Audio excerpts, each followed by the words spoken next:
Dan sebenarnya ini gue senang banget kalau ceritain ini ke orang-orang karena orang-orang tuh lumayan banyak yang nggak tahu. Orang-orang selalu punya skeptis tuh kalau gue tuh bakal ganti-ganti warna, tapi bener-bener gue nggak akan ganti warna Trika gitu. Karena ya buat ini orang gitu. Vespa Matic adalah yang menemukan gue banyak banget keluarga sampai akhirnya keluarga besar ini yang di luar Vespa Matic doang. Ya sampai akhirnya gue bisa kenal sama lu. Tahun 2020 atau 2021 gue pernah ikut balap pakai Trika di Vespa Race di Sentul. Jujur itu gue hampir meninggal. Matic War menurut gue akan berhenti kalau misalkan memang ada track resmi untuk Matic War. Tuh kan. Kayak gitu. Tuh, Pak. Udah that's it, selesai gue. Pokoknya gue gak bakal berhenti Matic War sampai ada track resmi di Indonesia yang jaraknya sesuai gitu loh, kayak di Buriram. Jadi gue gak bakalan takut buat movement Matic War sampai kapanpun.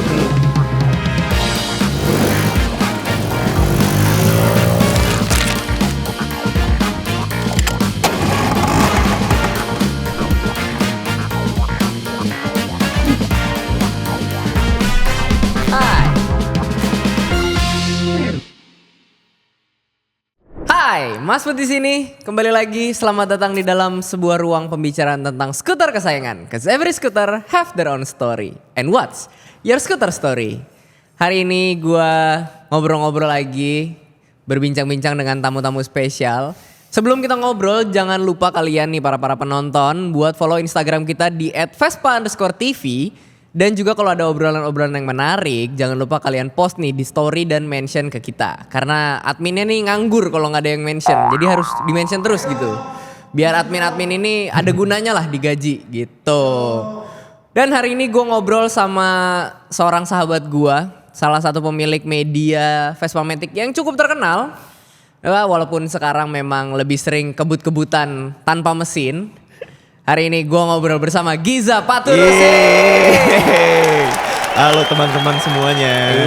Giza, ingat ya ini semua direkam ya. Iya, siap. Iya. Jadi obrolan kita kayak biasa di tongkrongan jangan ya. Enggak semua harus diceritakan gitu. Iya. Ada beberapa hal yang gak layak tayang tuh gak usah diceritain. Betul, jangan ditanya juga jangan berarti. Ditanya, oke. Siap. Za, apa kabar Za? Aduh, alhamdulillah sehat terus. Karena akhir-akhir ini kayaknya udah mulai jarang kelihatan nih di dunia pervespaan. Siap, oke. Kemana aja Za? Iya, langsung nih ya, langsung nih, mantap. Ya sebelumnya, halo teman-teman semua, nama gue Giza Paturusi. Gue bisa dipanggil Giza. Gue punya media Speeding Indo kayak yang tadi di-spill sama Putra juga. Ya alhamdulillah sehat Put. Alhamdulillah ya. Layaknya seperti Bapak Putra juga. Ya alhamdulillah. Yang setiap harinya terlihat cerah terus. Ya gitu. kalau di kamera mah cerah terus ya. Ya kalau ditanya kemana sih sebenarnya mungkin lagi ada di masa yang kayak istirahat kali ya. Hampir udah masuk tahun kedua ini. Tapi memang gue tuh bukan yang dalam artian hilang dan terus menghilang gitu loh. Karena gue tetap memantau beberapa proyekan gue dan Speeding Indo ini kan bergerak juga dengan adanya support dari seseorang gitu kan. Jadi gue harus nge-maintain ini semua dan tapi menurut gue udah di 2 bulan lalu, di bulan Februari antara Februari dan Maret itu gue ngerasa kayaknya udah yuk kita harus ada lagi di sini dan gue nggak mau ada berhenti lagi gitu loh karena bikin nyaman Put. Iya sih. Istirahat itu bikin nyaman katanya. Kan ya namanya lu proses istirahat ya mungkin lu butuh waktu buat nafas lagi atau cari-cari sesuatu yang baru lagi ya. Betul banget. Dengan mengumpulkan inspirasi baru. Yep, betul. Gitu. Ini sebelum kita ngomongin ke Speeding Indo nih. Gue pengen tahu cerita awal mula semua ini terjadi gitu. Kenapa seorang Giza Paturusi tiba-tiba bisa mencintai atau menyukai dunia skuter atau dunia Vespa? Kalau ditanya kenapa gue bisa mencintai dunia skuter tuh, gue tuh dari vision di kepala gue tuh dari dulu tuh motor yang paling unik dan paling jarang di saat itu ya, itu tuh kayak Vespa gitu loh. Di saat itu yang gue tahu tuh skuter apapun tuh Vespa gitu, walaupun sekarang kita kan kayaknya ngomong kalau udah ngomong skuter ada banyak banget lah gitu kan. ternyata. Tapi di saat gue kelas SMP-an gitu tuh gue taunya itu. Dan gue tuh bukan berada di keluarga yang cinta otomotif tuh enggak gitu. Yang kayak bokap mungkin suka koleksi apa otomotif, itu tuh bukan yang kayak gitu. Tapi waktu itu di SMP gue tuh selalu ngeliat salah satu guru gue yang dia tuh selalu setia banget bawa Vespa PX waktu itu ke SMP gitu. Guru dan itu motor bapak-bapak banget sih emang iya, PX. Bener, dan gue kok ngeliatnya ini Vespa tua tapi kok kayak mulus gitu dan nggak taunya tuh kan kita dulu zaman gue SMP gue nggak tahu tuh apa yang namanya patinaan ini gue nggak tahu. Ya no matter what itulah gue nggak tahu dan setelah gue tahu di saat-saat sekarang ini wah itu guru masih pakai itu Vespa nggak ya gitu loh. Cuman kalau kenapa gue suka sama dunia skuter dan akhirnya sampai saat ini kayak sekarang nih itu karena gue ngeliat Vespa ya.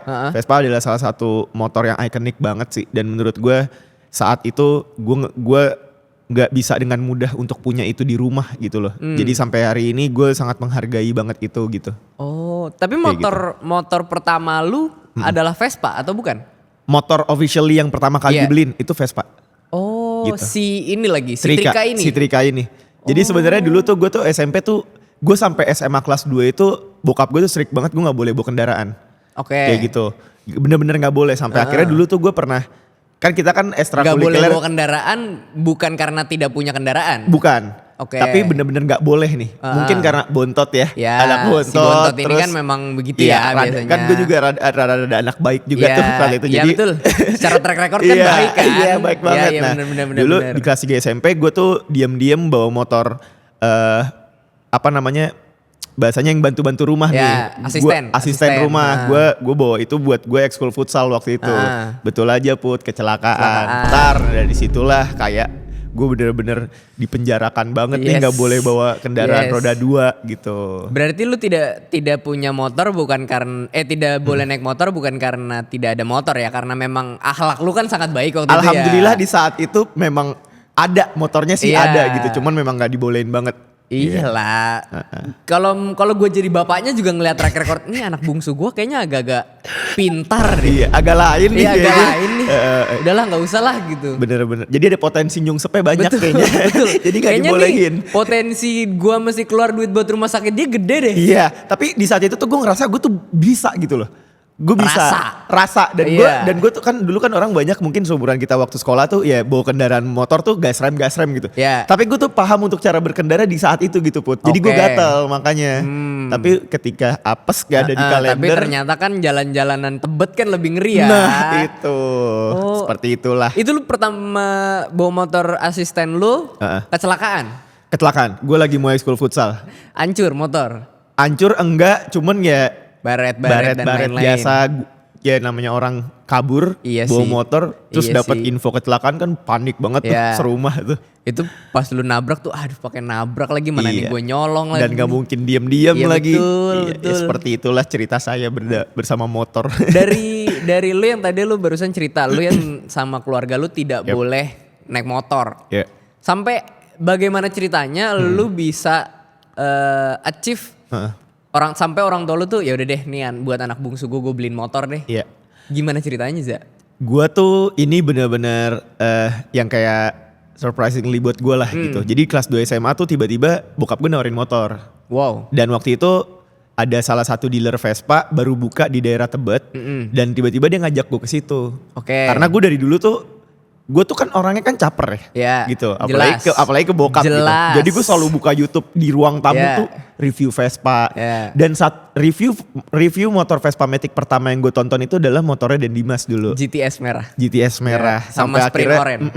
Terus sampai akhirnya dia punya Vespa Sprint Orange, dia masuk gang. Ya itu gue nonton samping gue bokap. Bagus nih kayaknya nih kalau kita punya kayak gini. Iya. Itu kenapa gue tadi bilang lumayan. Kebetulan waktu itu bapak juga masih ngejabat ya. Lumayan rada surprise juga buat gue. Terus gue kesana, gue disuruh test drive. Terus kok 2 hari kemudian ada tuh kayak itu tuh Put yang jadinya buat gue kayak selagi gue mintanya langsung ke Tuhan gak taunya bener nih langsung dikasih gitu. Berarti akhirnya lu beli tuh si Vespa Sprint 3V hitam ini? Dulu tuh putih dan itu tuh stok terakhir Sprint 2015 3V. Oh Trika tuh awalnya putih? Awalnya putih, dia paint aslinya tuh putih dan mesinnya original 3V terakhir di dealer tersebut. Karena setelah itu udah yang iGet? Udah yang iGet. 2016, 17 lah gitu. Gue baru tahu kalau itu tuh putih awalnya. Itu putih awalnya. Ada ceritanya kenapa gue jadi ini hitam. Itu yang salah satu teman Speeding Indo dulu itu ya. Iya. Gitu. Coba sedikit ceritain karena gue agak lupa inget nih cerita kenapa si Trika dari putih menjadi hitam. Jadi sebenarnya tuh gue tuh Speeding Indo itu tuh gue sendiri dari awal gitu. Tapi waktu itu yang benar-benar tahu dari gue berjalan anonimus speeding Indo ini selama 2 tahun, itu tuh cuma satu teman gue ya almarhum namanya Anaf Pradipa, dipanggilnya Anaf. Dia tahu di saat lagi dyno motornya gue kasih tahu nih speeding Indo tuh gue gini segala macam. Jadi gue menganggap dia nih sebagai keluarga besar dari speeding Indo juga speeding gitu Indo 002 lah dia. Iya, 02-nya nih dia, bener banget. 02-nya nih dia. Cuman ya umur gak ada yang tahu. Jadi gue pernah nonton balap zaman Vespa Balap Indonesia tahun 2017 di Sentul. Kita habis nonton balap hari Minggu pulang tuh ya dia ngalamin kecelakaan tunggal yang dimana dia tutup usia tuh di hari itu gitu. Dan kenapa gue sangkut pautin sama warna hitam, karena gue tuh punya tes yang kayaknya hampir mirip nih sama dia untuk soal otomotif. Dan waktu itu gue cuma ngomong sama diri gue sendiri, kayaknya motor dia tuh udah gak mungkin bisa ada lagi di riding sama anak-anak bareng gitu. Motornya gak hancur parah Put, tapi kan orangnya nih udah gak ada. Nah, jadi mendingan motornya biar selalu ada, gue samain banget plug motornya walaupun mungkin modifikasinya gak sama, tapi seenggaknya itemnya sama. Oh berarti ada perubahan warna si Trika dari putih menjadi hitam nih ceritanya cukup panjang nih ya. Panjang. Dan lu mendedikasikan warna hitam ini sebagai partner lu ini kan.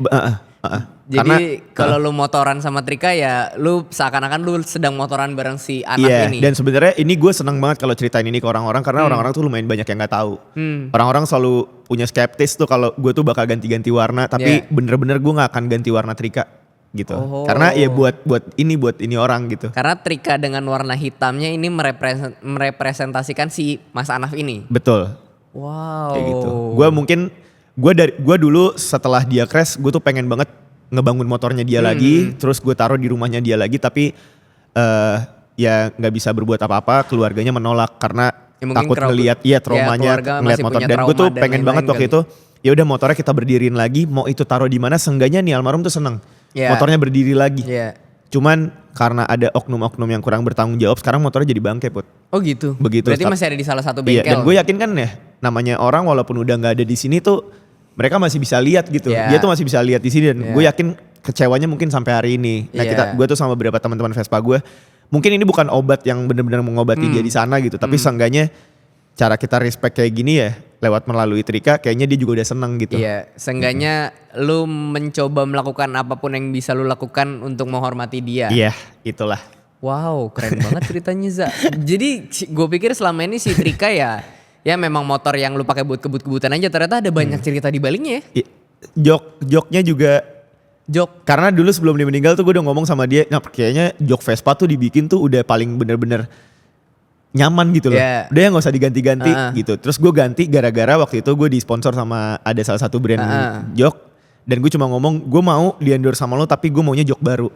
Biar jok lama gue yang sama kayak Anaf gue tempel di kamar kayak gitu. Oh gitu. Sebenarnya ada beberapa orang yang ngomong terlalu emosional banget tentang ini Put gitu. Cuman kalau gue gimana ya Put ya, gue tuh soalnya dulu sering banget riding sama dia. Karena ini kali, maksudnya ada banyak orang yang tidak paham kita punya perasaan terlebih sama sahabat kita, sama motor kita. Ada banyak perasaan yang kita ngejelasinnya juga bingung. Bener, dan makanya gue untuk mendingan gak usah menjelaskan gitu, jadi mendingan diem aja gitu. Kalau misalnya lu nggak ngerasain apa yang gue rasain, gue juga bingung ngejelasin ke lu gimana. Yap, betul.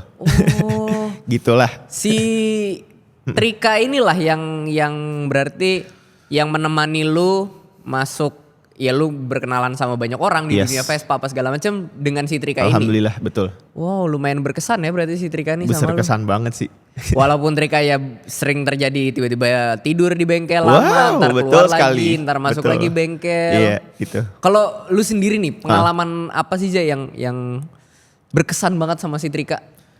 Pengalaman yang berkesan banget ya? Jujur sebenarnya banyak sih ya, cuman mungkin yang paling berkesan banget gue tuh pernah ngalahin salah satu part Vespa gue untuk kebutuhan gue pribadi. Yang dimana gue tahu ini bakal keganti lagi nih gitu. Itu mungkin salah satunya. Dan itu tuh gak taunya jadi salah satu yang gue kalahin waktu itu buat jadi, gak taunya itu jadi malah gue nanem sesuatu hal yang jadinya tumbuh itu banyak banget Put. Kayak gitu. Karena waktu itu gue ngalahin salah satu velg sebelum Trika yang kayak sekarang ya. Gue ngalahin salah satu part velg kayak Vespa di Trika karena waktu itu yang merek M itu. Yang merek, iya benar. Jadi karena gue tuh pernah ada miss kalkulasi hitungan untuk gue bikin charity. Sampai akhirnya gue bilang udah gue ngalahin ini dulu. Kayak gitu. Karena ibaratnya kayak boncos nih Put. Waktu itu project gue tuh nggak berjalan dengan miskalkulasi ya. Iya dan kurang lancar nggak sesuai target. Sampai akhirnya gue ngalahin ini si part 1 ini, nggak taunya tumbuhnya tuh luar biasa sih. Itu salah satunya. Jatuhnya ya lu kayak mendonasikan pelek lu ini lah ya buat si acara charity itu. Bener. Mungkin kalau yang berkesan laginya sih ya touring gue dari Jakarta Bali kali ya. Iya, Jakarta Bali. Lu touring sama si Trika udah banyak kota kan ya? Alhamdulillah udah. Alhamdulillah. Udah sebelum kita ngomongin masalah touring lu nih. Si Trika tadi ya orang-orang tau lah Giza dengan si Trika. Selain Trika lu ada motor lagi gak sih sebenarnya? Motor lagi. Gue tuh sebenarnya untuk sekarang ya. Untuk sekarang tinggal ada ET4 yang lagi diprojekin, yang emang sedang dimangkrakan. Kagak jadi-jadi itu. Terus satu lagi ya yang daily ride gue sekarang ya GTS 150. GTS tapi orang melihatnya kayak seperti GTL Grand Turismo.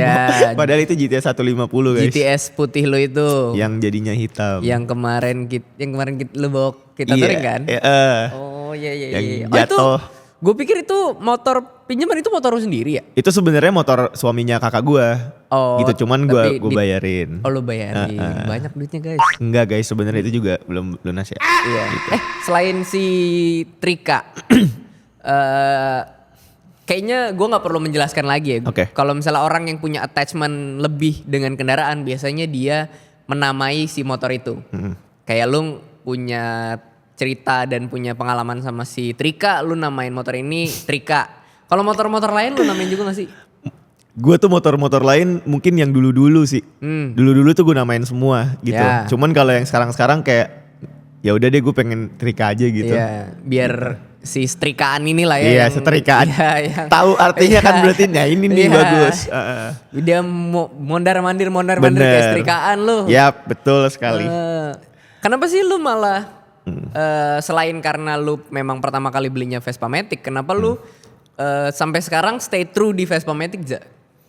Aduh, bagus banget lagi pertanyaannya. Sebenarnya ketika gue kenal kalian, apalagi berkeluarga besar Mapskut, terus gue diajak beberapa kali touring saat gue punya Primavera ET3 itu, gue lebih nyaman. Banyak tuh guys ceritanya Primavera ET3 gue lebih nyaman touring pakai Vespa klasik. Oh gitu. Semua tuh bergerak gitu loh, dan kaki main untuk pengereman.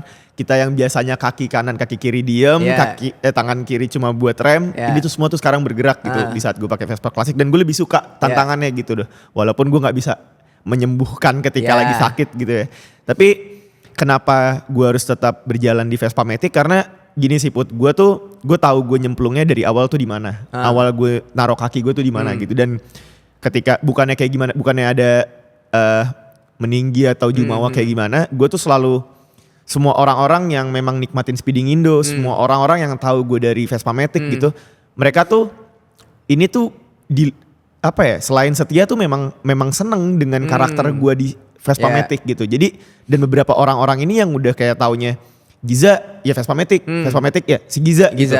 Nah gue selalu berpegangan untuk ya udah ini akan gue bawa terus sampai nanti kapanpun itu gitu loh. Nah karena kenapa mungkin di generasi guanya gue terlibat langsung awalnya tuh di Vespa Matic gitu loh. Dan gue sangat pengen banget kalau dari dulu, kenapa ya gue gak lahir di Vespa klasik yang baru-baru banget muncul gitu. Tapi kan ya kita gak bisa mengatur itu semua. Makanya tadi gue mention ke lo juga kalau memang keluarga gue itu bukan yang berasal memang suka otomotif. Apalagi suka dari Vespa gitu-gitu. Nah kayaknya kenapa gue harus terus berjalan di Vespa Matic ini karena Vespa Matic adalah yang menemukan gue banyak banget keluarga. Sampai akhirnya keluarga-keluarga besar ini yang di luar Vespa Matic doang. Ya sampai akhirnya gue bisa kenal sama lu. Iya sih. Gitu.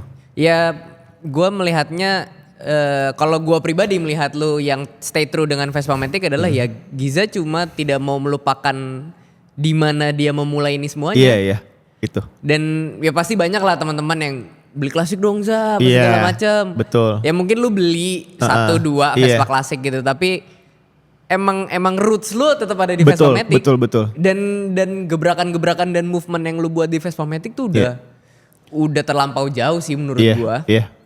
Wow. Kayak gitulah. Tapi apa yang pertama kalinya lu mencoba Vespa klasik tuh di mana sih, Ja? Pertama kali coba Vespa klasik sebenarnya sebenarnya dari SMA gue udah nyoba Vespa klasik gitu loh. Saya nggak tahu kalau pengereman ada di kaki dan akhirnya warung di SMA saya tabrak hancur. Iya. Kayak Sering gitulah. terjadi seperti itu. Cuman kan biasanya rem depan Vespa klasik kan ada. Bener, cuman di saat itu tahun 2021 2022 kita ke Dieng. Yes. Ke Dieng atau ke mana sih? Yang kita pertama kali touring Rama jatuh tuh naik motor KLX sama Jose itu ke Garut.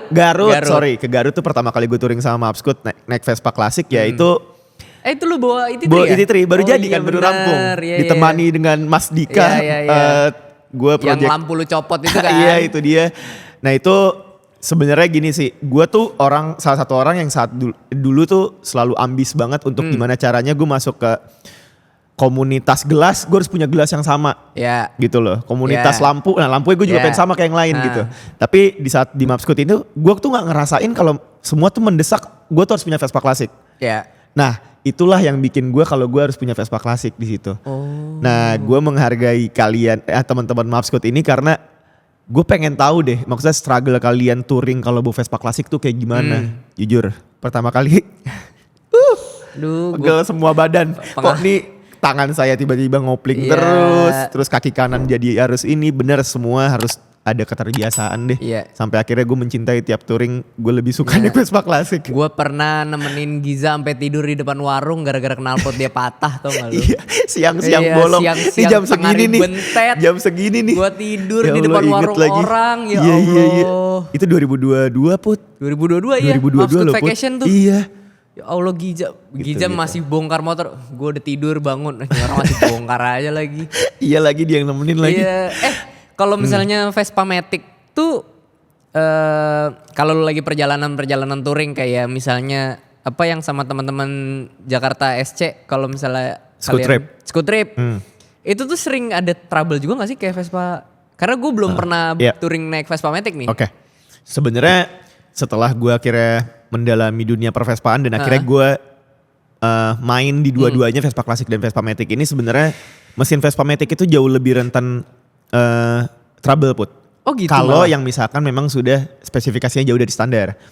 Dan Scoot Trip ini kan anak-anak nyeleneh semua nih. Vespanya ada yang 200 cc lah, 100 ini cc gitu, berapan semua. Teman sahabat-sahabat kita di JKTSC itu kan motornya standar. Iya, makanya Scoot Trip ini tuh sebenarnya gue mention ini tuh bergerak, gue tuh dari Scoot Trip ada terjadi itu gue namanya tuh gue bareng FNF gitu, Friends and Family, yang dimana itu ada 3 komunitas. Jakarta Scooter Culture, Owl Scooter, dan Out Nowhere. Yang dimana ini bergerak tuh memang kita tuh satu tongkrongan terus. Sampai akhirnya gue bilang, gue sebagai media Speeding Indo, gue bikin Scoot Trip ini bukan dalam artian lo Speeding Indo, lo tetap bendera bawa kalian komunitas masing-masing. Tapi mereka ini semua tuh bukan yang selalu mengedepankan komunitasnya. Karena ya kayak gini Put, kita nongkrong bareng-bareng gitu-gitu. Kalau udah nongkrong tuh kadang lupa tau kita dari mana apa segala macam. Ya udah seru-seruan aja di meja. Betul, makanya gue bikinlah Scoot Trip gitu. Kalau untuk kita ngebahas motor trouble sebenarnya ya trouble is a friend Put. Ya kan? Jadi di Vespa Matic motor-motor yang bore up ini kadang ya minor-minor aja sih, kayak belt udah putus, CVT mungkin belt tiba-tiba putus. Terus mungkin roller udah pada pecah. Dan di Matic itu mungkin lebih sering kita yang selalu nge-maintain gimana caranya waktu rest dan waktu untuk lanjut touringnya itu sangat ditentukan gitu. Karena ada beberapa misalkan setiap 2 jam touring berhenti 30 menit untuk dinginin mesin yang kayak gitu-gitu. Itu kalau Matic tuh menurutnya lebih riskan ke situ. Makanya karena kan Vespa Matic ini mesinnya kalau udah di bore up lebih cepat panas dan kita tuh non radiator. Oh iya benar, gak ada radiatornya ya? Gak ada radiator, kecuali Vespa yang kayak GTV. Oh iya, kalau itu mah emang gitu-gitu. built-innya juga ada radiator built-innya udah kan? ada radiator langsung gitu kan. Ya kurang lebih kayak gitulah. Kalau misalnya nih, lu kan lu adalah salah satu temen gue yang temennya tuh banyak. Amin. Gue main Vespa klasik ya punya teman-teman yang memang bergerak di Vespa Matic gitu. Tapi ya menurut gue temen gue nggak begitu banyak. Kalau lu kan temen Vespa Matic lu, wah tiap kota juga pasti ada temennya. Begitupun teman-teman Vespa klasik lu. Ada ini nggak sih? Ini tanpa mengecilkan dua komunitas Vespa Matic dan klasik ya. Ada perbedaannya nggak sih dengan cara lu berteman anak-anak klasik, anak-anak Matic gitu?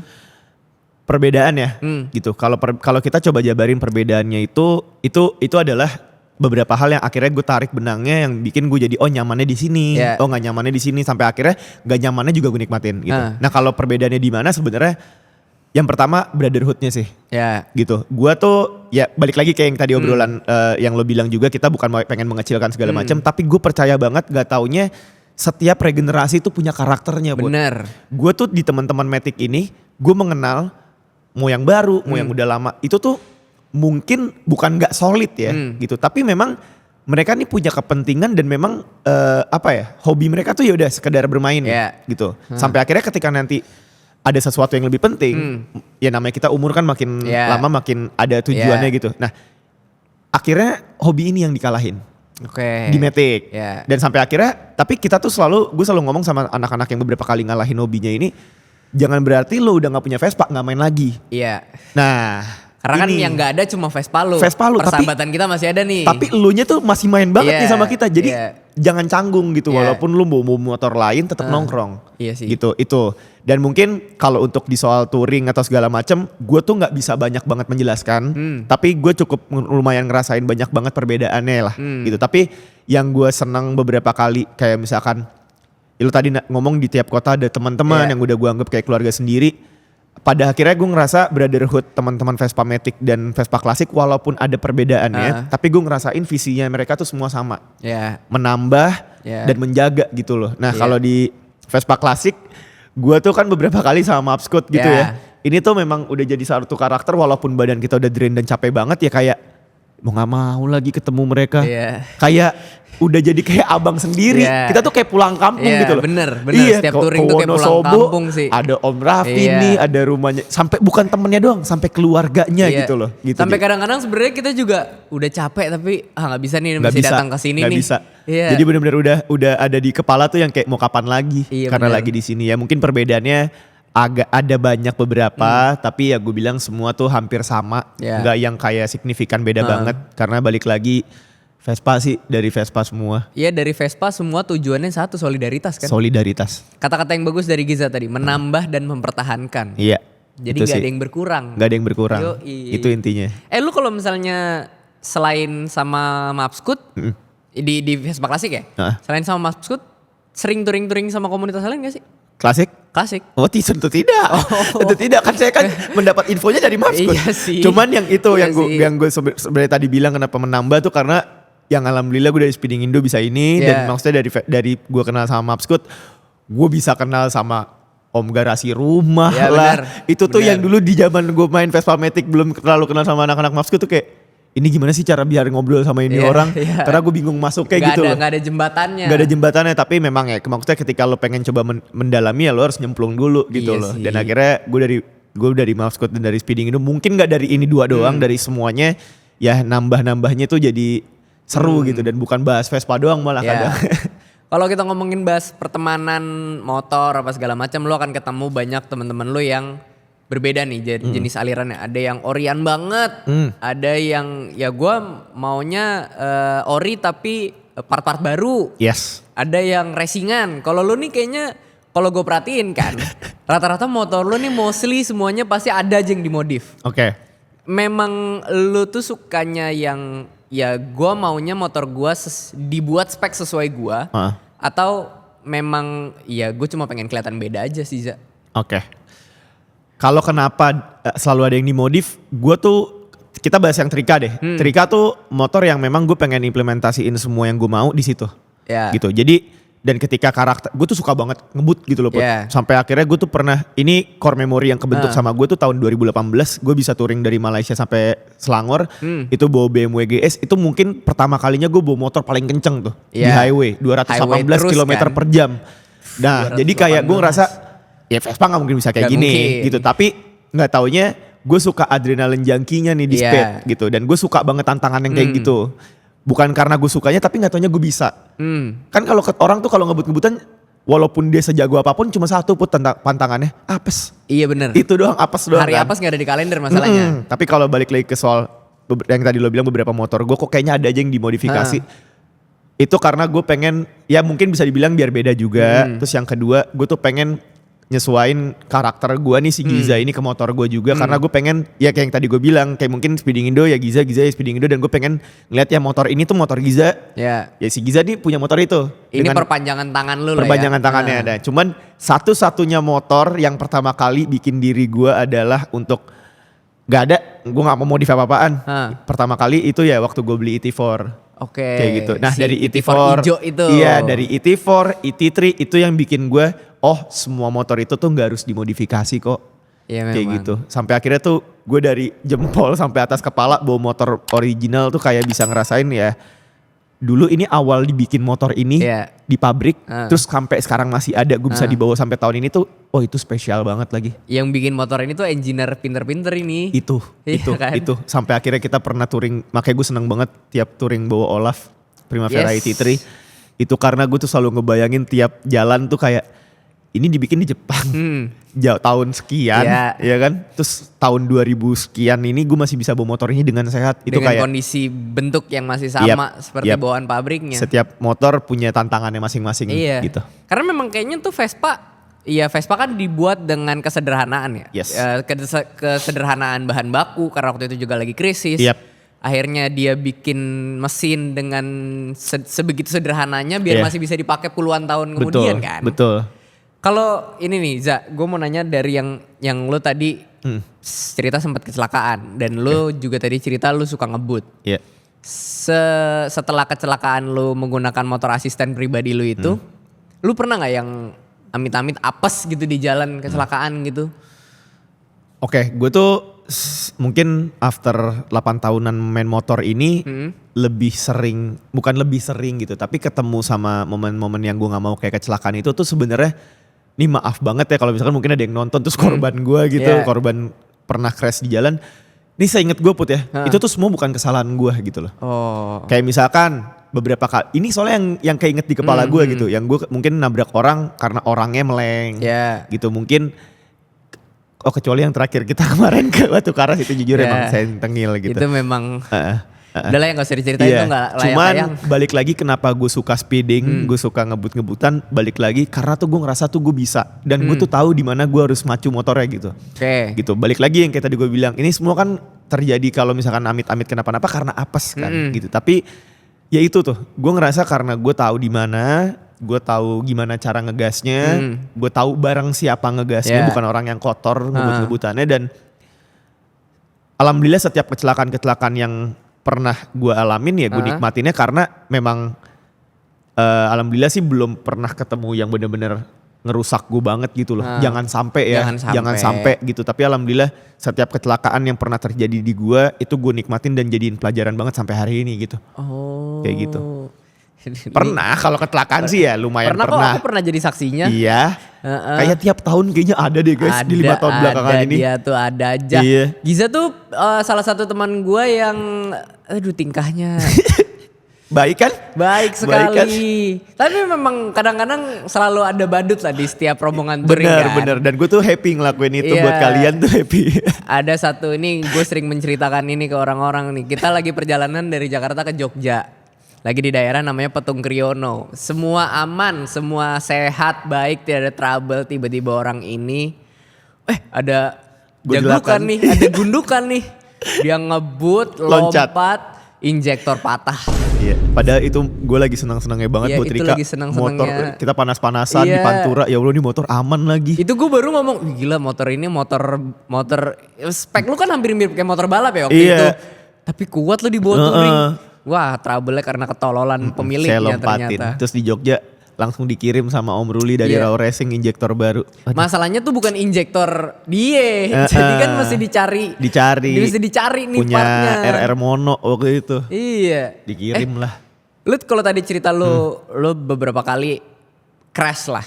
Apa yang membuat lu setelah crash tetap main motor gitu? Maksudnya ada beberapa orang-orang yang udah crash. Iya lagi kayaknya gue gak bahaya deh. Apa yang membuat lu terus main sampai sekarang?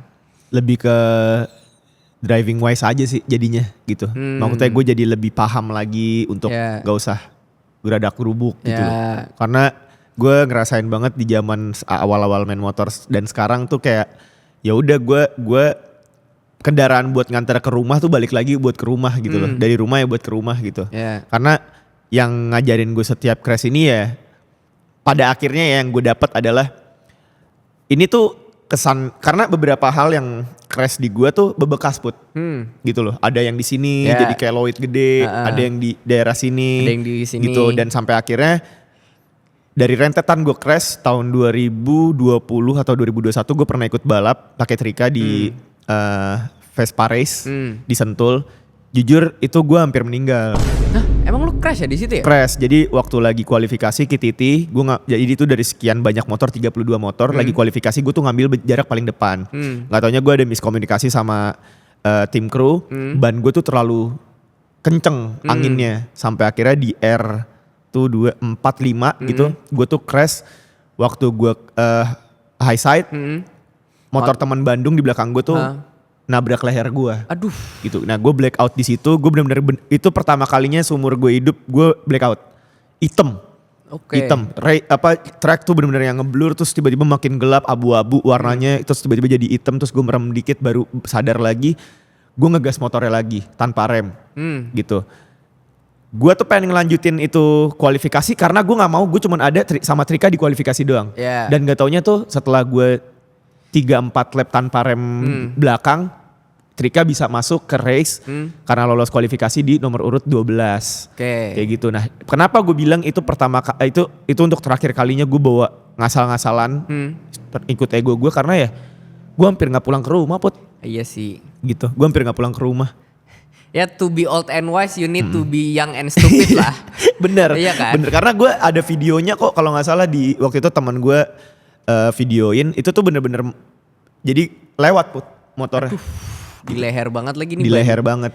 Ini kan daerah sensitif nih di sini nih. Wah sensitif banget kan. Ibaratnya itu paling berbahaya di situ. Nah dari situlah gue nggak bilang ke keluarga gue kalau gue tuh hampir kayak gitu. Kayak polisi tidur ya diinjak lehernya. Kayak polisi tidur. Cuman mungkin karena kecepatannya tinggi, jadi kayak melayang Put di atas gue. Tapi gue tuh ngerasain banget ban depannya dia tuh lewat, gitu.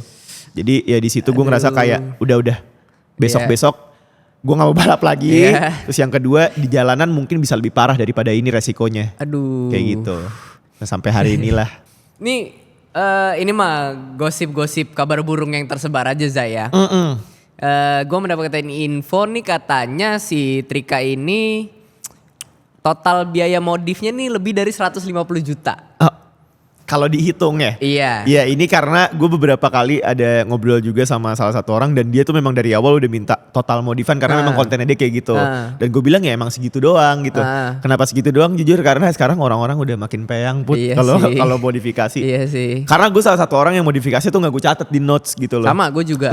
Beli dan lupakan aja udah. Beli dan lupakan dan nikmati aja udah gitu. Karena apalagi ketika kan gue kan fokus di mesin doang gitu kan. Nah mesin kan maintenance-nya sih kayak gitu. Tapi gue yang tadi lo sebut tuh gue gak pernah masukin biaya maintenance atau service kayak oli gue masukin tuh ke 150 gak sampai pernah. Gitu sih. Anjir lo inget lagi tuh itu pernah gue bahas soalnya kan? Emang si 100 ini total 150 juta nih include emang cuma partnya aja atau include biaya R&D udah overall sih. R&D enggak. R&D itu gak termasuk? Enggak. Pasti enggak. Itu cuman biaya-biaya bulat kayak part kayak velg. Terus biaya bulat mesin sekali gue bikin udah itu gue hitung. Jadi biaya riset-risetannya gak gue hitung. Gue boleh tahu gak sih part yang lu keluar duit gede paling gede buat si Trika tuh apa? Paling gede banget buat di Trika sekarang ya?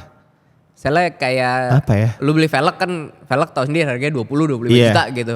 Apa ada yang lebih mahal dari si velg? Sebenarnya sih ke mesin sih Put. Gitu loh. Kalau gue ngerasainnya sih lebih ke mesin gitu. Kayak misalkan gue kalau beli velg tuh udah sekali aja gitu 25 juta. Udah gitu sekali. Tapi kalau di mesin nih gue bikin misalkan 18. Tak ecunya belum. Iya sih. Gitu. Terus banyak. Kan gue kan seneng banget riset gitu kan. Seneng banget riset biar gue ketemu titik peak. Gue bisa bawa kemana aja gitu. Apalagi suka touring bareng Trika. Ya udah gue misalkan ngomong sama Rao nih Om Ruli. Om nih bikin. Za turun dulu ya. Pistonnya soalnya gini-gini, oke. Za kompresnya naik lagi, gitu tuh udah masuk gue tahap nikmatin gitu. Ya, lu menikmati proses itu berarti. Iya, Tapi balik lagi, jangan pernah memaksakan sesuatu kalau misalkan si dompetnya jangan. betul. Gitu. Karena kan kita kan juga nggak mau, nggak enakan ke bengkel kan. Bener, Kayak punya gitu utang sama sih. bengkel tuh nggak enak sih. Betul. Bukan berarti bengkelnya juga nggak bisa bikin. Iya. Enggak. Tapi kalau lo udah banyak mau ya lo siap sama apa yang bengkel mau. Bener, kalau lu banyak mau ya lu siap sama bonnya. Iya. Iya. Gitu. Matematika. Itu motor gue takutnya kalau dihitung-hitung gue juga bisa gitu ya. Gue nggak pernah ngitungin nih masalahnya. Pasti Put. Iya kali. Pasti. Tapi itu motor apakah yang bikin mahal itu karena lu doyan riset? Iya. Jadi kan kalau misalnya lu riset, aduh masih ada yang kurang lagi, beli lagi. Iya. Riset lagi, aduh masih ada yang kurang, beli. Itu yang bikin mahal, Za. Sebenarnya yang bikin mahal itu ketika itu yang tadi lo bilang benar. Tapi ada orang yang pengen modifikasi motor. Ini tips ya. Lo bisa mengurangi angka gede banget. Ya udah lo jangan yang mengikuti tren sekarang gitu. Wah, era sekarang. Kalau ngikutin Kalau ngikutin terus satu nggak ada habisnya. Nggak ada Update habisnya. terus. Terus yang ketiga ya udah lo sustain dengan apa part yang memang lo mau dari awal. Dan cicil belinya. Dan stay true dengan konsep awal yang lu buat. Yes, kayak gitu aja udah, jangan kayak aduh ini velg ada V2-nya lagi. Kalau kita mau ngikutin V mulu ada sampai 24 nanti anak kita ketiga gitu. Kasihan rekeningnya, Bang. Iya. Apalagi jangan modif pakai peleter lah. Aduh, kasihan. jangan banget. Jangan. Kalau emang jangan. Ya biaya modif tuh duit senyap lu aja udah. Betul. Jangan apalagi ngeganggu keuangan utama lu ya. Wah, bener banget. Iya kan? Bener banget. Betul. Ada gak sih dalam bentuk Trika sekarang nih yang nawar tiba-tiba dijual gak Za? Gue bayarin deh Trika. Aduh, gue tuh pengalaman motor ditawar cuman yang gue inget ISF 2019 Jogja. Jadi itu baru Trika setelah tidur setahun, terus gue projekin. Gue gak kontenin apa-apa. Ya lo tau lah Put, gue kalau mau show off motor abis kelar project kan pasti proper gitu loh. Gue videoin terus gue foto gini-gini terus akhirnya launching gitu. Nah jadi waktu itu gue launching pas banget gue lagi ke Jogja. Jujur gue gak kenal ini siapa tapi dia tuh Sultan Jogja gitu deh. Dia gak main Vespa. Jadi dia datang ke venue bener-bener cuma pengen ngeliat motor gue. Dan di saat itu lagi COVID Put. Jadi acaranya yang harusnya Indonesia Scooter Festival sampai hari Minggu. Lipo-lipo itu yes, kan yang di mall. Tiba-tiba itu cuma sampai hari Sabtu. Terus gue di DM, Mas ini mau ketemu segala macem. Itu Trika tuh kayaknya cuman yang gue inget ya udah itu motor dengan spesifikasi mesin yang bore up tapi nggak yang tinggi-tinggi banget. Terus modifikasi yang memang mahalnya ya udah Ohlin sama Marus. Gitu. Dia benar-benar cuman DM gue ngajakin ketemu di mall itu juga. Dia ngajakin breakfast bareng di hari Minggunya. Dia cuma minta berapapun harganya, tulis atau tulis di WhatsApp gitu waktu gue ketemu sama dia. Karena gue gue gak ada ekspektasi dibayarin kok gitu. Pokoknya dia tuh waktu di saat itu ya dia siap banget ngeluarin uang di angka 350 juta buat ngebayarin motor gue. Buset. Kayak gitu. Terus dia bilang kalau misalkan memang di atas ini tulis dulu atau dengan angka sekian tapi plusnya yang lain. Contoh mobil. Anjir. Lo bayangin gak sih Put, gue di pagi itu, gue tuh bisa besoknya pulang tuh bawa mobil baru dengan koper duit di belakang gede banget gitu. Anjir. Nah ini jadi sampai akhirnya yang makin value-nya Trika makin membesar sampai hari ini yang gue rasain adalah gue udah ngalahin waktu itu momen itu untuk Trika kayak sampai hari ini gitu. Gitu. Berarti Trika tidak kalah dengan tawaran itu lah ya. Di saat itu alhamdulillah enggak sih. Kayaknya juga sampai kapanpun gitu Put gue ngerasanya belum deh gitu. Iya sih. Maksudnya seminus-minusnya gue gitu mau nanti gue punya keluarga kecil gue tuh makanya ketika nanti gue udah punya keluarga kecil gue pengen banget istri gue tahu gimana caranya gue punya value bareng motor gue yang satu ini sih. Ya lu berusaha untuk memberitahu calon istri lu nanti seberapa berharga si Trika ini kan. Harus karena gue pengen banget anak gue one day yang pakai Trika. Itu akhirnya lu bilangnya gimana akhirnya lu tidak menjual si Trika ini ke orang Jogja itu? Kita ya misleading aja gue yang kayak enggak lah bercanda aja kalau Trika mah enggak gitu. Akhirnya cuma jadi berteman aja lah ya. Berteman sampai hari ini dan dia sampai hari ini belum punya Vespa. Karena dia ngincernya Trika. Maksudnya juga dia tuh bukan yang fanatik banget otomotif juga gitu Put. Dia waktu itu karena ngeliat Speeding Indo terus gue kontenin. Dong berarti ya. Iya lihat dari sosmed terus gue konteninnya gini. Kalau nggak salah tuh Om ini punya sepupu atau keponakan gitu deh. Dan dia tuh ngelihat dari konten-kontennya dan anaknya tuh bukan sepupunya tuh sepupu apa keponakan gue lupa. Tapi dia tuh memang bukan main Vespa. Dia anak motor yang ngelihat Speeding Indo. tahu gue, nih bayarin om motornya om, gini-gini. Mumpung motornya lagi di Jogja, Put. Berarti gue bisa bilang dari dunia sosmed lo, dari Speeding Indo ini, ya sangat berpengaruh di hidup lu saat ini ya. Wah, lu bisa kenal ribuan orang yang mungkin lu tidak akan bisa mengenal orang itu tanpa adanya Speeding Indo ini. Dan gitu. maksudnya alhamdulillah menghidupi juga lagi Put, 7 tahun ini. Alhamdulillah bisa jadi penghasilan lu juga nih kan. Iya. Makanya gue selalu gak pernah berhenti. Terima kasih banyak banget buat orang-orang yang udah support sih. Gitu dari dulu. Karena apapun movement yang gue gerakin tuh. Mau 1-2 orang, mau ribuan orang. Itu gue ngerasain efeknya buat gue tuh besar gitu. Entah itu dia support lewat merchandise. Like video, subscribe. Terus apalagi buat para beberapa sponsor-sponsor sampai yang hari ini. Gue sempet ngilang. Masih disupport sampai hari ini. Masih ada di pundak gue tuh kayak. Gue gak mau ngecewain kalian sih. Sama lu. Kalau gak salah Speeding Indo tuh cukup lama sama brand Sijiro ya? Iya. Iya kan? Dari tadi saya gak mau menyebutkan karena saya takut juga nih. Gak apa-apa obrolin aja brand itu adalah salah satu brand yang gue gerakin movement bareng-bareng dari nol. Terus sampai hari ini kita masih bergandengan bareng-bareng dan gue yakin kayaknya sampai kapanpun mau gue gak disupport atau gue gak nyupport gitu, kita bakal tetap. Bahkan sampai lu tuh kalau gak salah pernah bikin knalpot bareng Sijiro kan? Sijiro sama Speeding Indo ya kalau gak salah? Iya gitu. Kan? Jadi memang Sijiro itu awal pertama kali Vespa dia bikin knalpot buat Vespa itu ada di salah satu bengkel di Bogor namanya Bispit dan si Bispit ini mercayain udah Pak Giza aja sama Speeding Indo buat beberapa kali nge-R&D-in dan jadiin brand ambassadornya kayak gitu sampai akhirnya gue ngerasa tuh Pak Haji Dodo Sijiro tuh udah kayak bokap sendiri sih gitu udah karena jadi bagian keluarga lu ya. Bener karena bukan sekedar gue ngebahas soal kerjaan doang tapi ini udah soal nyelamatin gue juga beberapa kali gitu dan gue juga nggak pernah berhenti untuk nyupport dia terus untuk ngasih inovasi baru di Sijiro. Ya karena kalau nggak salah gue touring sama lu beberapa kali lu pakai trika yang nempel di motor lu tuh pasti Sijiro. Iya bener. Entah Sijiro yang memang racing, entah yang standar racing. Iya bener. Gitu ya. Lu memang emang dari dulu kah suka touring atau suka touring nih baru-baru setelah kenal Mapskut ya? Kalau gue sebenarnya dari awal motoran mungkin gini sih, gue tuh mungkin karena lifestyle-nya dari gue SMP tuh gue suka banget naik gunung kan, dan gue tuh suka capek gitu loh Put. Gue suka capek, gue suka hal yang memang badan gue udah nggak mampu tapi gue paksa gitu, dan gak taunya waktu itu gue di SMA itu kita kan sering kayak ke puncak yuk sama anak-anak SMA. Dan itu gak taunya gue tuh nikmatin yang berkendara jauh. Nah sampai akhirnya gue tadi yang gue bilang ke lo SMA gue dibolehin punya Vespa. Terus gue bangun Speeding Indo dan gue ngerasa kayak lifestyle gue udah di sini nih gitu. This is my life. Iya ini gue lagi gitu. Ini tim kreatif nanya, pas lagi riding atau touring Mas Giza bawa motornya ngebut juga gak? Jelas. Jelas. Mau lihat videonya kah? Mau videonya? Iya. Aduh. Sebenarnya gini, gue tuh ke Bali tuh waktu itu cuma 2 hari kan. Itu tuh orang pada bilang wah ini ngebut-ngebutan nih segala macem. Tapi tuh sebenarnya gue kalau touring, nih kita bahas touring nih. Gue lebih tahu di mana tempo gue naik kalau misalkan sesuai jadwalnya. Jam 2 pagi, jam 3 pagi jalanan tuh sepi banget Pak. Kalau lo touring tuh lo bener-bener cuma ketemu sama rumah, warung yang udah tutup. Dan orang-orang pekerja yang kayak bawa mobil truk yang lagi struggle untuk dia tuh cepet-cepet nyampe. Beneran dah.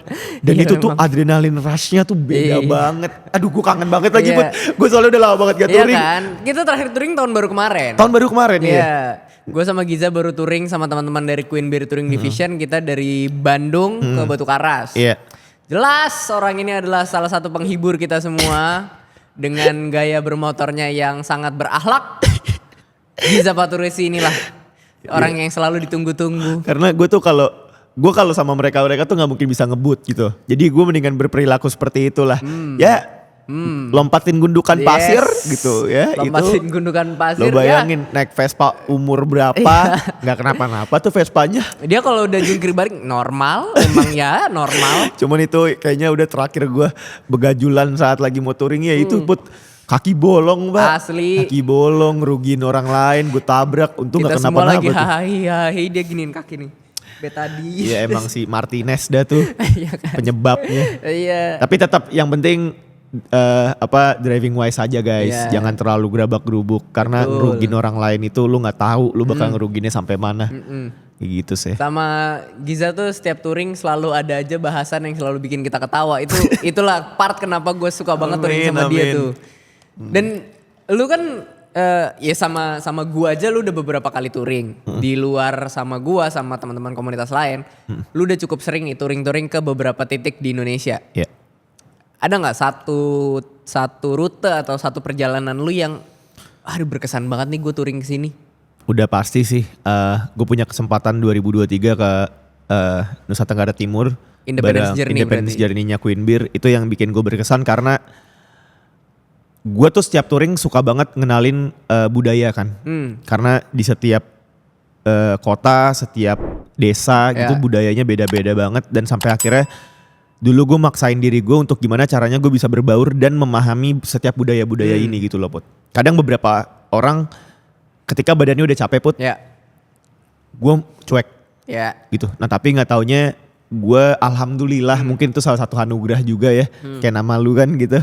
Ya makanya lu tuh suka touring dan lu tuh respect banget Put. Gue respect sama lu karena gak taunya ketika kita bisa kenalin budaya orang dan kita hilang rasa capeknya ketika kita bersama mereka tuh itu bukan nilai plus lagi sih.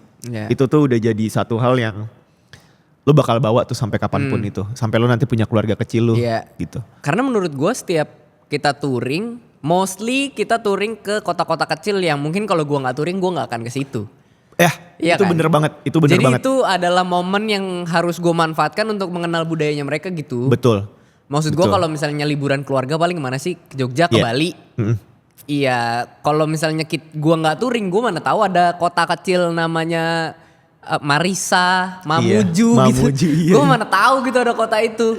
Dan kayaknya itu adalah momen touring itu momen dimana gue harus memanfaatkan waktu yang tidak banyak ini untuk mengenal budaya-budaya yang sangat luas itu. Betul. Dan gue nggak tahu ya Put, lo ngerasain juga apa enggak? Tapi gue ngerasa yang beda kalau gue sama anak-anak Mapscoot gitu ya, apalagi Independence Journey, mungkin sama anak-anak Matic Scoot Trip. Gue ngerasainnya gini, kita tuh sekarang touring, udah bukan cuma nikmatin di perjalanannya doang. Tapi destinasi yang kita tujunya tuh.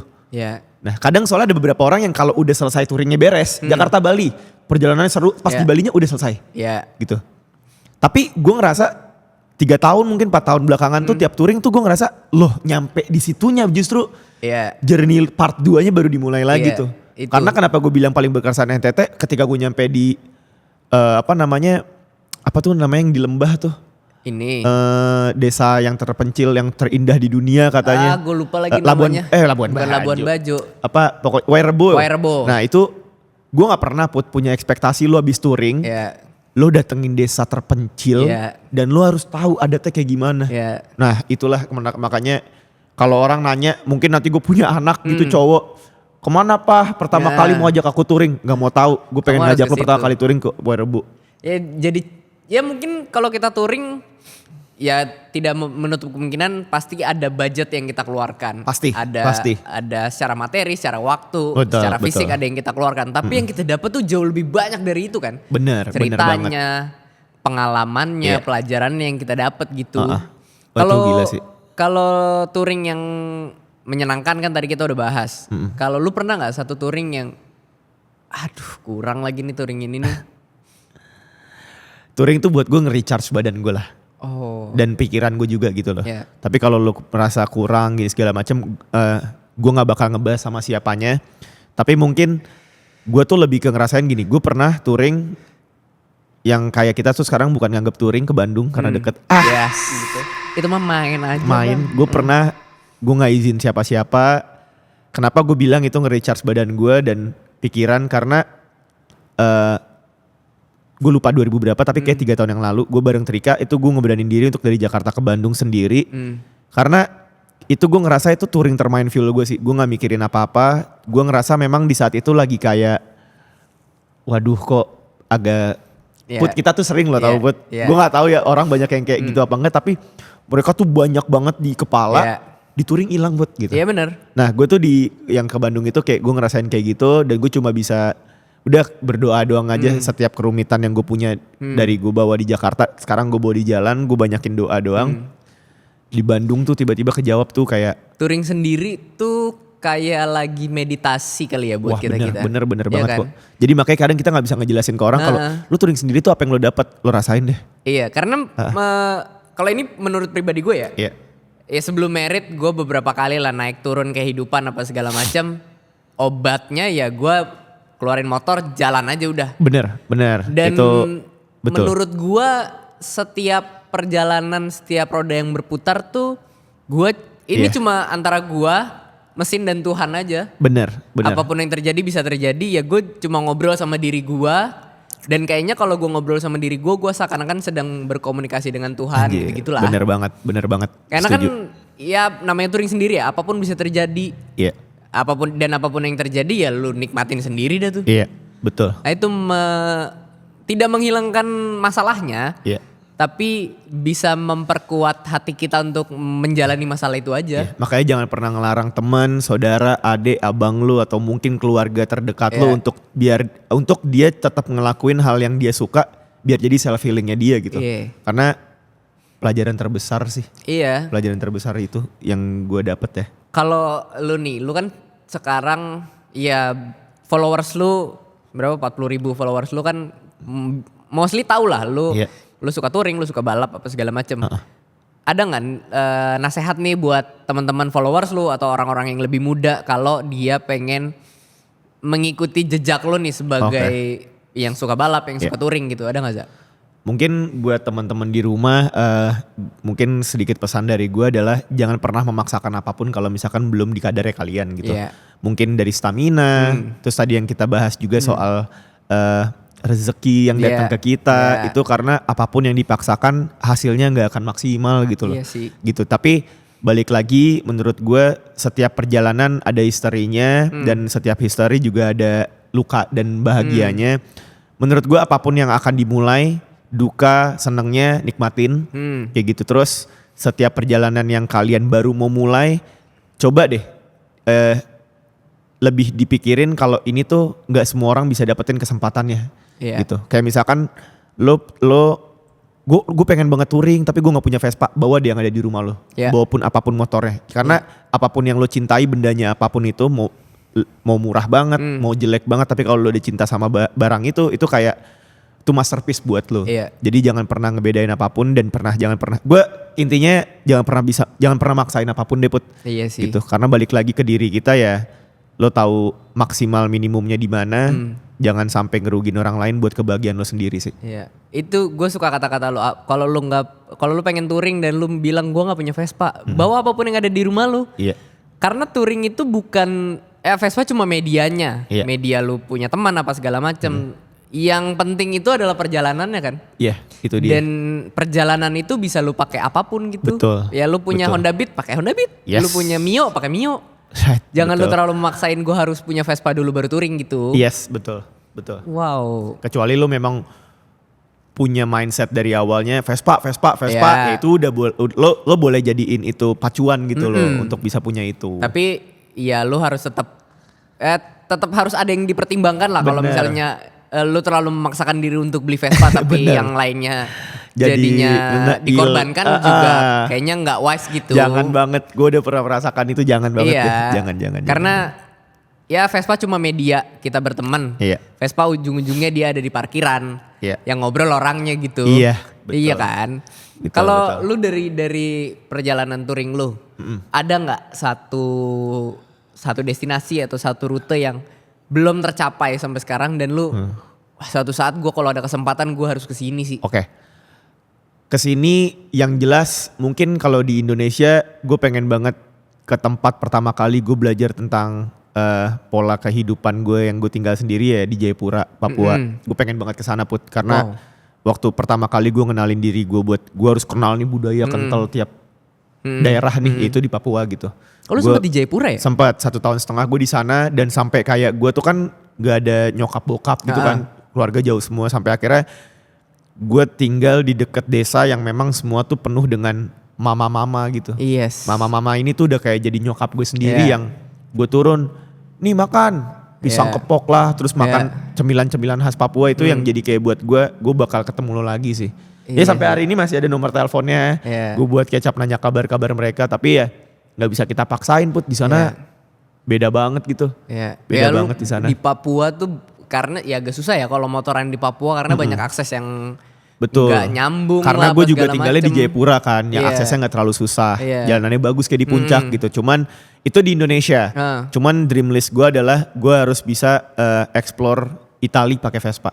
Wow. Itu Iya sih. itu mimpi gue sih. Itali, ya lu Itali. pulang kampungnya Pulang deh tuh. kampungnya iya. Makanya kan banyak banget peturing-peturing dari Indonesia. Yang Ada satu gue kesana. lupa namanya Om siapa yang touring Pakai dari VBB. Indonesia. Iya. Iya. Vespanya jadi dimuseumin di Iya. Itali. Gila pak. Itu Itu gila pak. Respect. Itu Angkat topi gua. Lo bayangin Iya. deh. Lo touring dari Jakarta ke Itali. Terus nyampe sana. Vespa lo gue museumin aja. Iya. Anjir. Itu top. Kalau gini Za, dari tadi kita udah ngobrol tentang Giza Paturusi. Sebagai Giza anak skuter, menggunakan sosmednya untuk berteman lebih jauh, touring apa segala macam. Sekarang gue mau masuk ngobrol sama lu Giza sebagai Speeding Indo. Oke. Apa yang membuat lu pertama kali lu main Vespa apa segala macam, gue bikin deh media Speeding Indo gitu. Kenapa namanya Speeding Indo? Apa yang membuat lu bikin Speeding Indo itu? Oke, kalau yang bikin gue bikin Speeding Indo itu di 2016 itu gue ngeliat nggak ada media yang condongnya memang ngeliput ke Vespa Matic Bot. Karena waktu itu gue ngeliat dari Speed Scooter Syndicate Surabaya Yeah. Padok gitu. Pak Dokter. Gue ngeliat wah kalau ada kayak Speed Scooter Syndicate tapi ngebahas Matic seru banget nih. Sampai akhirnya waktu itu gue bikin dan tadi gue bilang 2 tahun tuh anonimus gak ada yang tahu nih siapa. Kayak gitu sampai akhirnya gue ngeliput-liput orang. Dan di tahun kedua itu gue ngerasa kok Speeding Indo nih jadi malah kayak ajang adu domba orang. Bengkel ini bikin, gue ketemuin sama ini dan gak tau ya tapi mereka menikmati. Karena gak ada yang penengahnya Put. Sampai akhirnya gue mikir tuh di awal-awal Speeding Indo, oh gue bisa jadi penengahnya semua nih. Nyatuin semuanya, gue bisa ketemuin ini orang yang mau balap-balap gitu. Sampai akhirnya kenapa gue bikin Speeding Indo.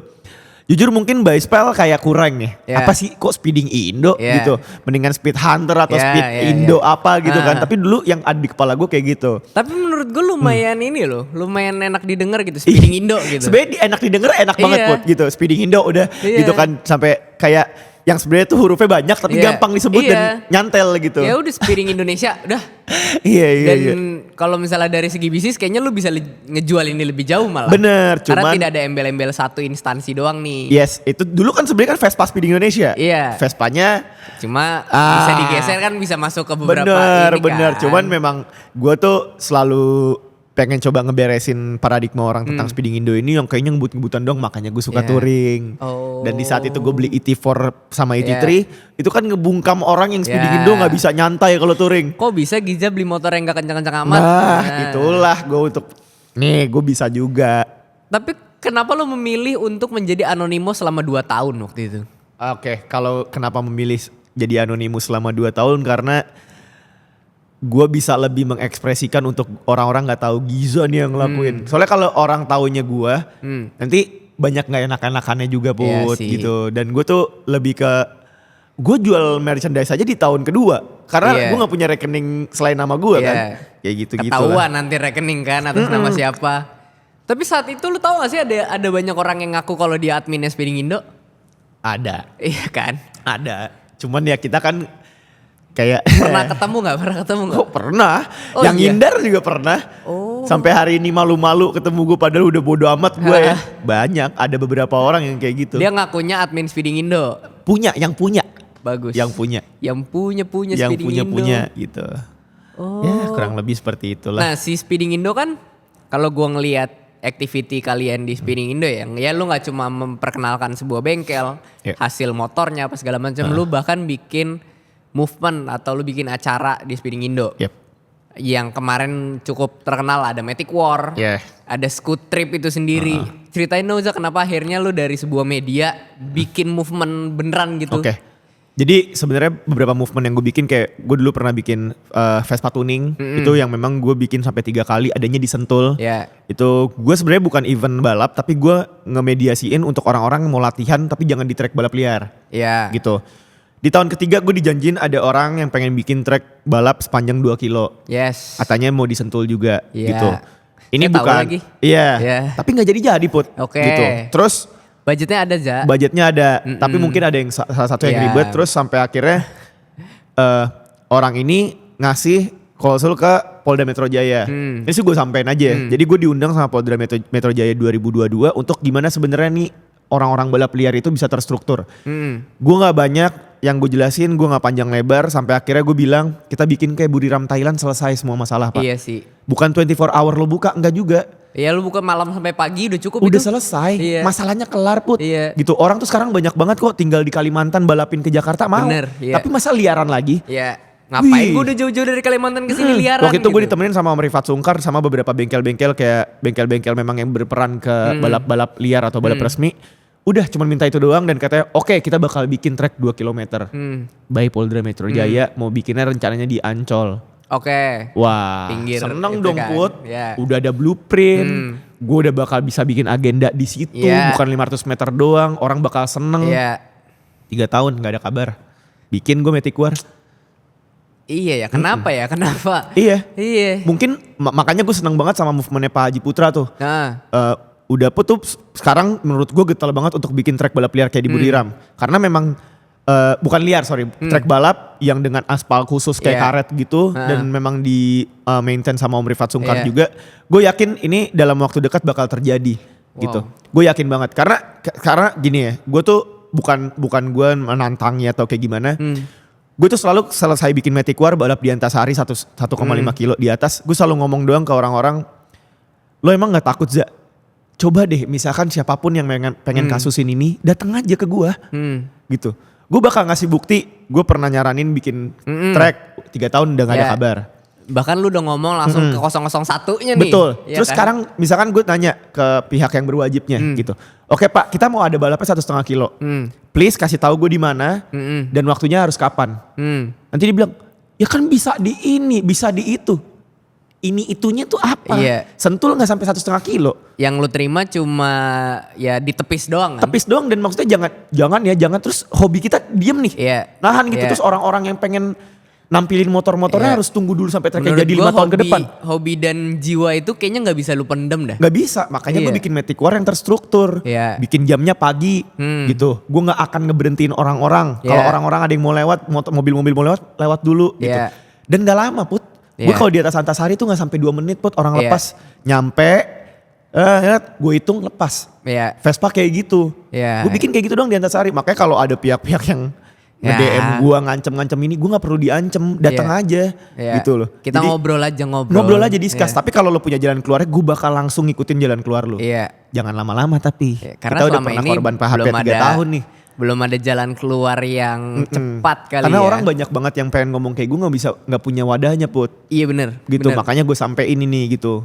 Bener, tadi gue juga ngobrol sama si Putra. Menurut gue di Indonesia buat generasi-generasi yang baru ya, minat dan bakat yang ke dunia balap tuh tinggi banget. Wah gila sih. Itu Motor setiap kota apapun, deh, iya. you name it, kota apapun pasti ada orang yang balap liar gitu.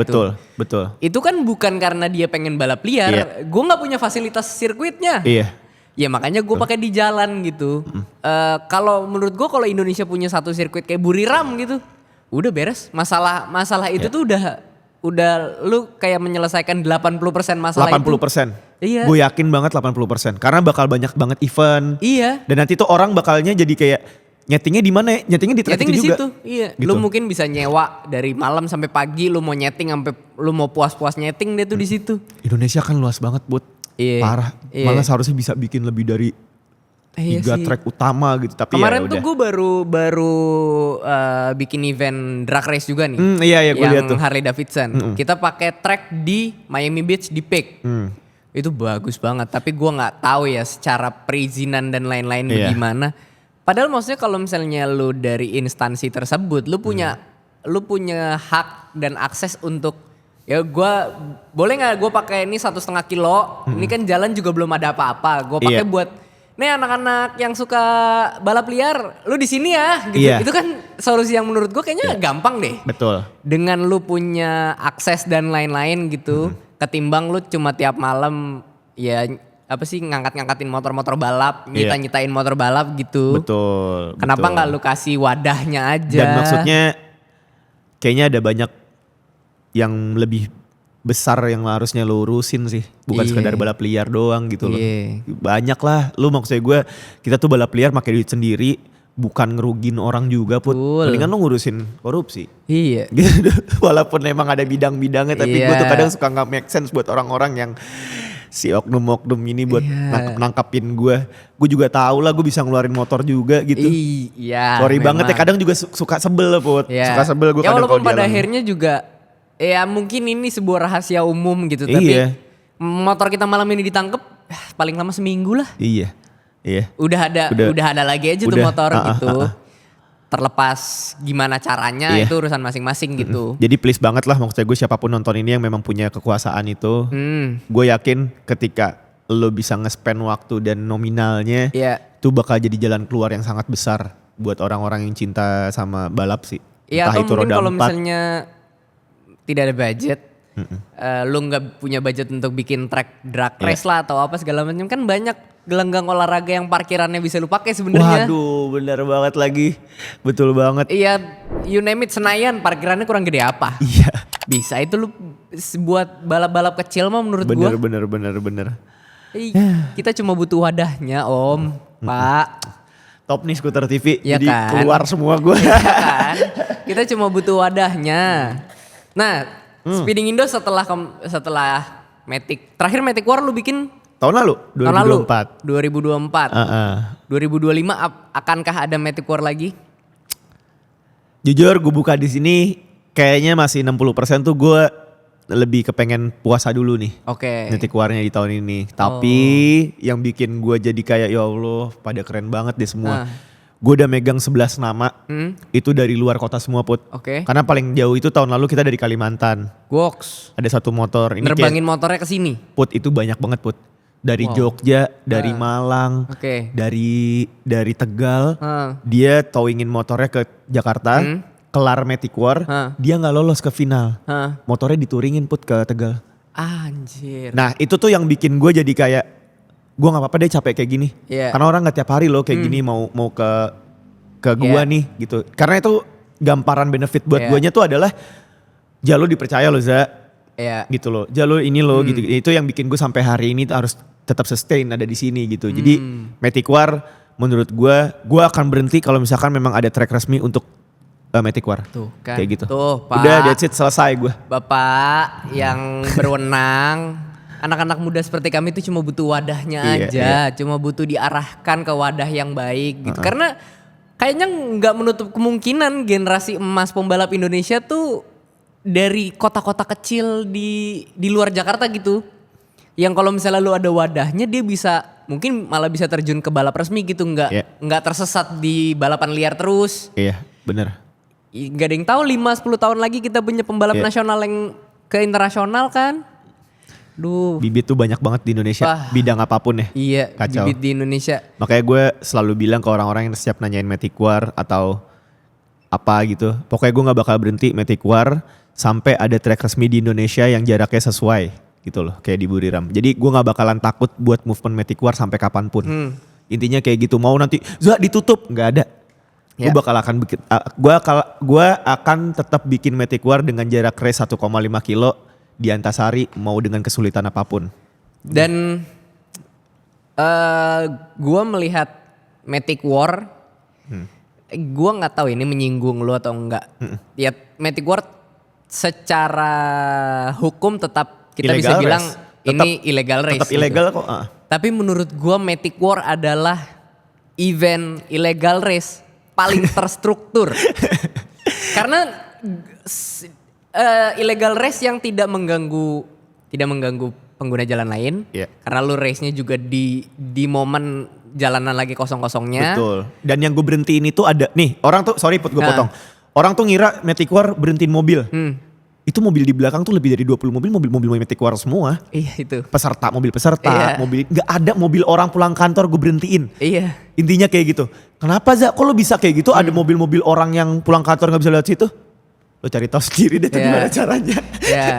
Dan Matic War tuh sistematis, terjadinya sangat cepat Iya. dan semua bergerak tuh tak udah bubar. Iya. Lu nggak akan, kalau misalnya kita tahu balapan liar kan ya ada yang lepas nanti masih ada ngerumbung Iya, masa apa betul. segala macam. Kalau ini enggak, udah lepas segala macam 2 atau 3 pembalap itu masuk finish, udah langsung bubar. Iya, udah kayak gitu aja. Dan tidak menimbulkan kerumunan massa atau apa. Iya, gue setuju. Makasih juga ya Put jadi ingetin. Sampai kapanpun Matic War yang sekarang udah terjadi itu tetap illegal race gitu. Yuk, tapi gue nggak bisa sendiri untuk jadiin ini legal race gitu. Jadi sampai kapanpun ini legal race yang gue udah siap menerima resikonya apapun insya Allah gitu. Karena gue didukung banyak banget orang juga yang untuk Matic War tetap terjadi. Gue gak akan ngebener-benerin ini bukan illegal race, enggak, ini tetap illegal race. Tapi sorry, gue gak punya pilihan lain. Iya. Ya maksudnya ini udah 3 tahun nih illegal race terus. Masa tahun keempat tetap ilegal? Makanya. Ayo dong. Makanya gitu. Bikin dong Matic War ini menjadi legal race. Amin. Thank you banget, thank you banget. Kan? Thank you banget Skuter TV. Gue yakin ini bakal jadi. Gue berjanji one day gue bakal diundang sama lo lagi. Tapi Matic War udah di tempat yang resmi. Dengan kondisi di sini ada piala-piala yang siap diberikan kepada calon-calon pemenang. Siapa the king di tahun itu gitu ya? Siapa the king of Matic War tahun itu? Iya. Wah keren. Tadi kita ngomongin Matic War seru banget lah. Tapi sayangnya kenapa yang gue perhatiin di Instagram Speeding Indo malah terakhir posting di bulan Februari kemarin. Iya. Lo tadi bilang lagi di masa istirahat.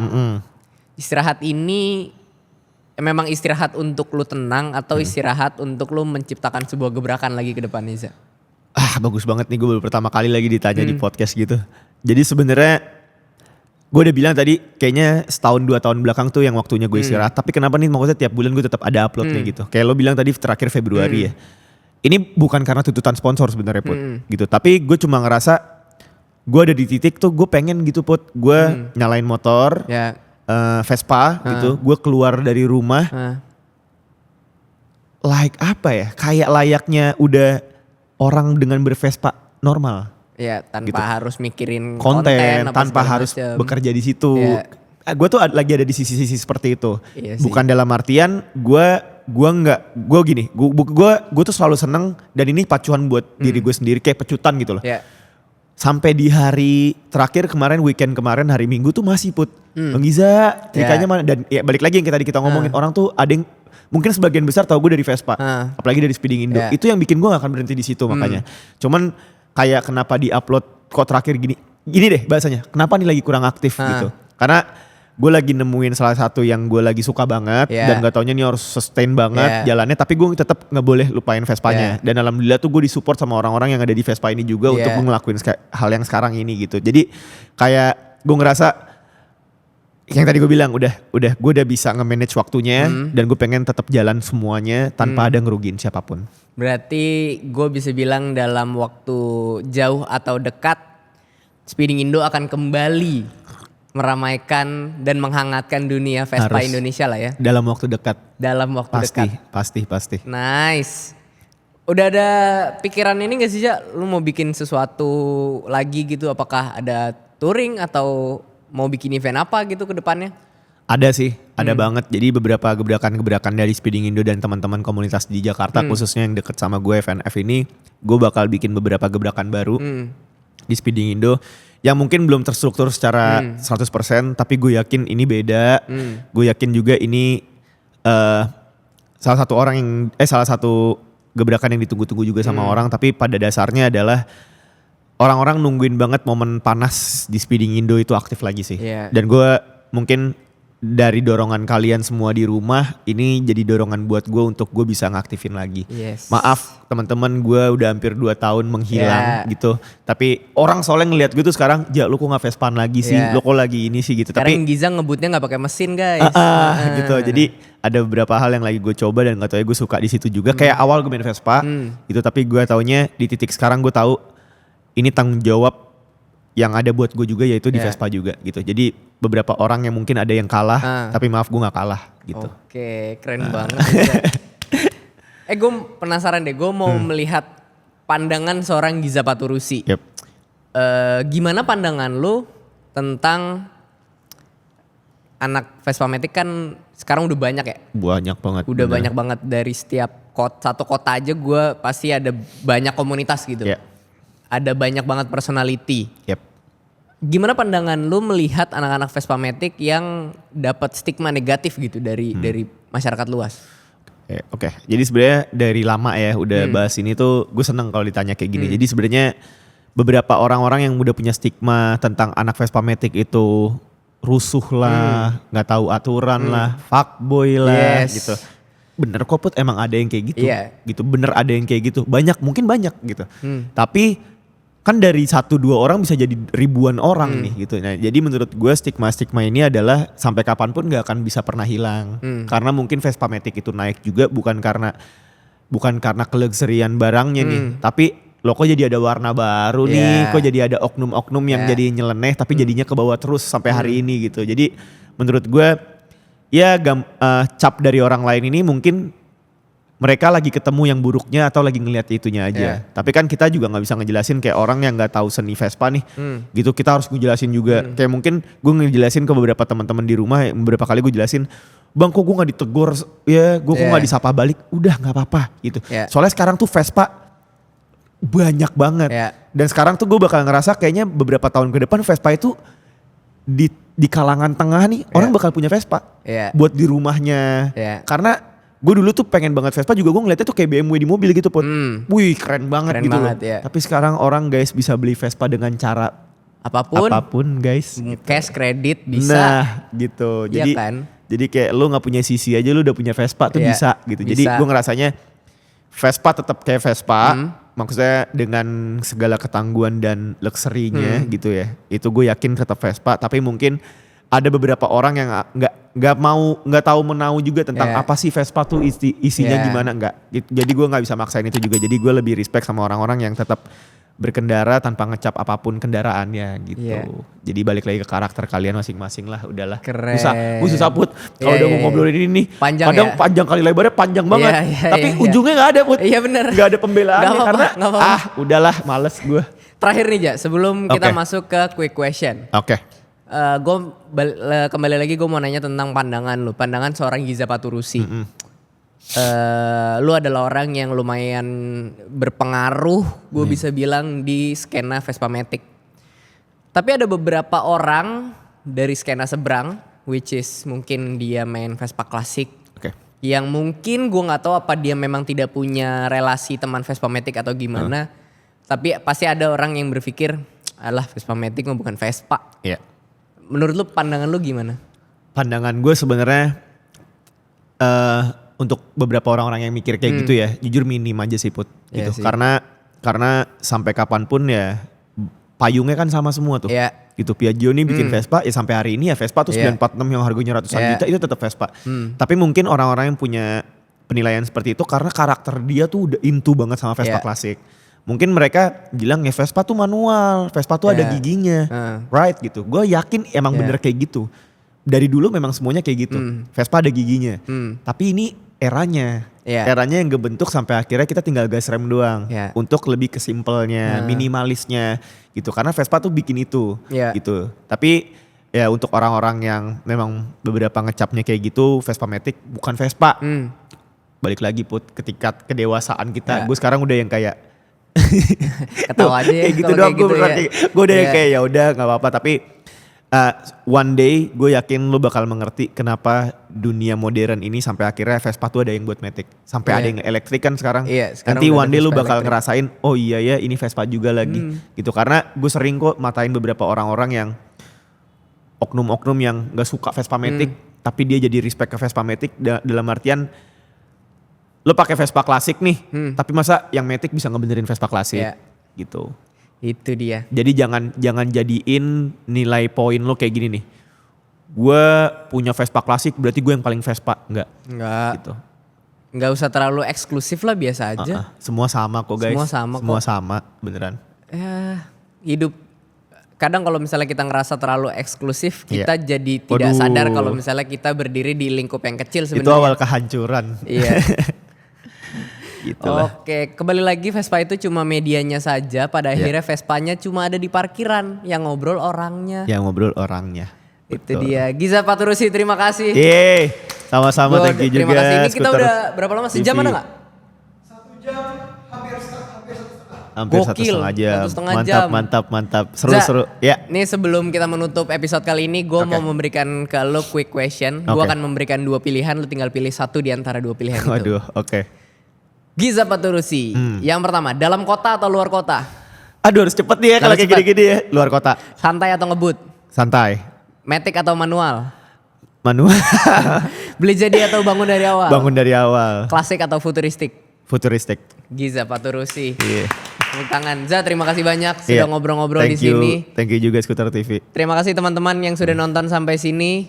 Jangan lupa kalian follow Instagram kita di @vespa_tv dan juga gue ingetin lagi nih, kalau ada obrolan yang menarik, dari tadi banyak nih obrolan yang menarik, kalian upload ke story dan mention ke Vespa TV. Nanti kita lagi mempertimbangkan untuk memberikan kalian hadiah, tapi apa ya? Menarik tuh. Oh nggak ada. Oke, nggak jadi berarti hadiahnya guys. Nggak dibolehin sama produser.